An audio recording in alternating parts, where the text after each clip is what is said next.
Greetings, younglings. Matt I am, the latest in movie reviews I am bringing you. I can't breathe in that freaking thing. Welcome, friends, to Octoburton, where all throughout the month of October, I'll be taking a look at the creatively strange works of film director Tim Burton. Boys and girls of every age, wouldn't you like to see something strange? Come with us and you will see. This our town of Halloween. This is Halloween. This is Halloween. Today, I'm taking a look at one of Tim Burton's most beloved live-action films, Edward Scissorhands.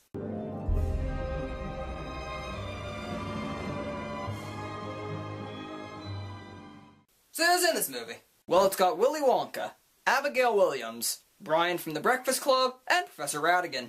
What's it about? Well, the movie begins with an old woman telling her granddaughter a story about a young man with scissors for hands. Is this going to be like The Princess Bride? Are we going to have the kid from the Wonder Years continuously interrupting the story? The young man's name was Edward, and he was the creation of an inventor played by Vincent Price, but the inventor died before he could finish Edward, leaving him with scissors for hands. Edward was left abandoned in his castle for several years, until an Avon lady stopped by and offers to bring Edward home with her. So let me get this straight, lady. You trespass into a creepy castle on the edge of town and discover a young man with foot-long blades attached to his wrists living there, and your first instinct is to take him home to your family?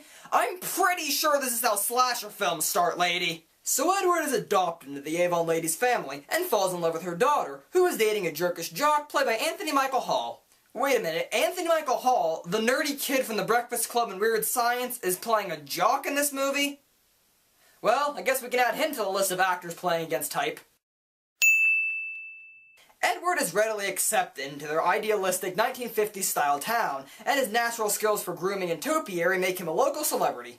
So let this be a lesson, children. It doesn't matter how hideous you look or if you have razor-sharp blades coming out of your hands. As long as you can give free haircuts to superficial housewives, you'll be readily accepted into society. But as time goes on, Edward becomes less and less accepted by society, and his humorous tale about an awkward creation interacting with society turns into a tragically tragic Beauty and the Beast fairy tale of tragedy. Well, what do you expect from a movie whose lead looks like the offspring between Pinhead and Sweeney Todd?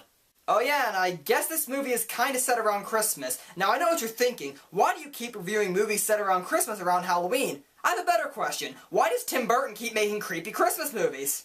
So final verdict, 9 out of 10. This film is truly a Tim Burton classic in all sense of the word. It's creepy, it's charming, it's funny, it's heart-wrenching, it's heartwarming, it's got so many feels that it should have been called Edward Scissorfeels. I'm not normally emotional when it comes to movies, but this movie made me emotional. Do we have a clip of me after seeing this movie? We indeed have a clip.